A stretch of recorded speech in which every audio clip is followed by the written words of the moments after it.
Kesehatan yang baik, sapi yang baik harus sehat dan bebas dari penyakit.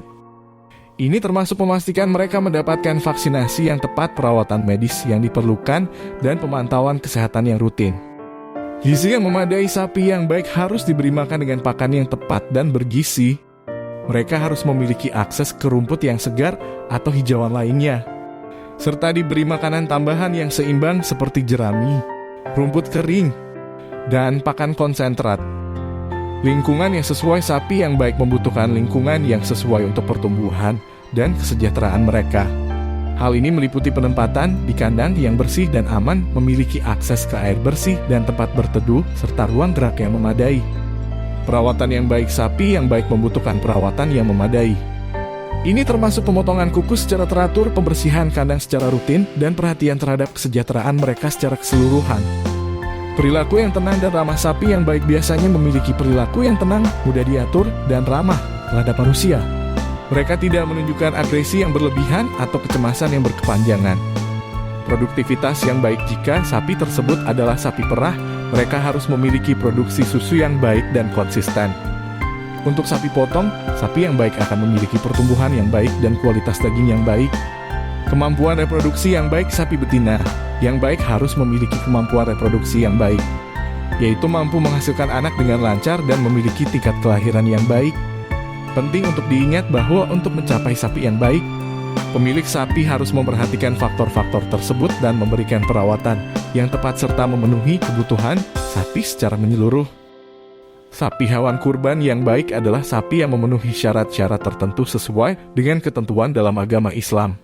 Beberapa kriteria sapi hewan kurban yang baik antara lain sehat. Sapi tersebut harus dalam kondisi yang sehat dan bebas dari penyakit yang bisa membahayakan kesehatan manusia. Sebaiknya sapi tersebut diperiksa oleh seorang dokter hewan sebelum dikurbankan. Usia sapi yang dijadikan hewan kurban sebaiknya berusia dewasa, yaitu minimal 2 tahun. Sapi yang lebih muda dari itu biasanya dianggap kurang baik untuk kurban. Jenis kelamin sapi yang dijadikan kurban sebaiknya jantan, disebut juga dengan istilah kurban syari karena memiliki nilai yang lebih tinggi dalam konteks kurban. Namun sapi betina juga bisa dikurbankan dalam beberapa kasus tertentu. Keadaan fisik sapi hewan kurban yang baik harus memiliki tubuh yang baik, kuat, dan memiliki berat yang memadai. Ini menunjukkan bahwa hewan tersebut memiliki nutrisi yang cukup dan akan memberikan manfaat yang maksimal bagi mereka yang menerima daging kurban. Sumber yang halal penting untuk memperoleh sapi hewan kurban dari sumber yang halal dan terpercaya, sesuai dengan prinsip-prinsip pemeliharaan hewan yang baik dalam Islam. Pilihlah sapi yang telah diberi makanan yang halal dan dirawat dengan baik.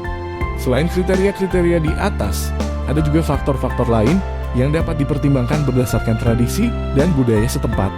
Dalam setiap negara atau komunitas muslim, terdapat kebiasaan dan praktik yang berbeda terkait sapi hewan kurban yang baik.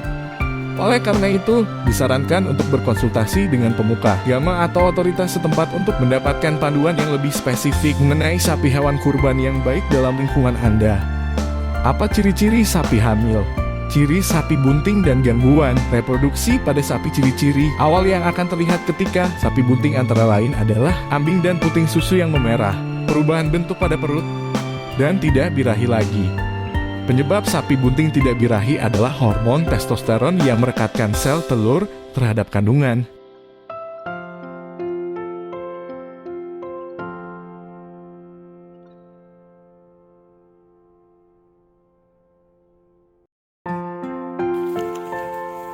Berapa bulan sapi minta kawin lagi? Dan sapi dapat dikawinkan kembali sebaiknya setelah 6090 hari setelah melahirkan birahi kedua atau ketiga.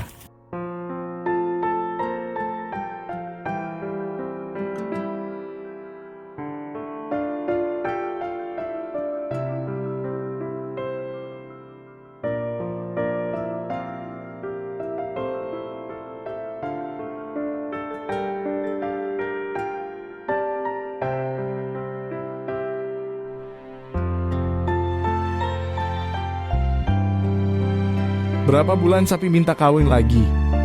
Dan sapi dapat dikawinkan kembali sebaiknya setelah 6090 hari setelah melahirkan birahi kedua atau ketiga.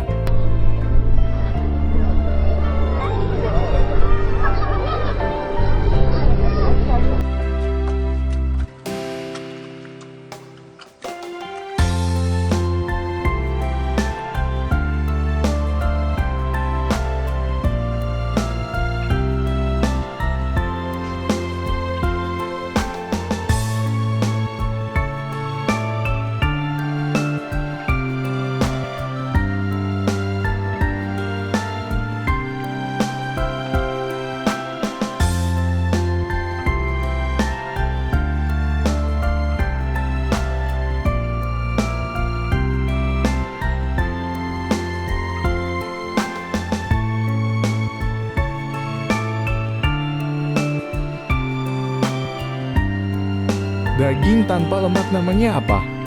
Jangan salah saat pesan steak. Ini bedanya tenderloin dan daging tenderloin steak tenderloin. Lebih mahal karena daging yang digunakan tidak mengandung banyak lemak. Karena mahal, daging yang disajikan pun lebih kecil dibandingkan dengan sirloin. Steak tenderloin juga biasa disebut khas dalam fillet atau fillet mignon. Dagingnya terletak di bagian tengah sapi. Apa itu sirloin dan tenderloin steak? Sirloin memiliki potongan daging yang cenderung berbentuk persegi panjang sekaligus tebal. Sementara itu, tenderloin merupakan daging khas dalam.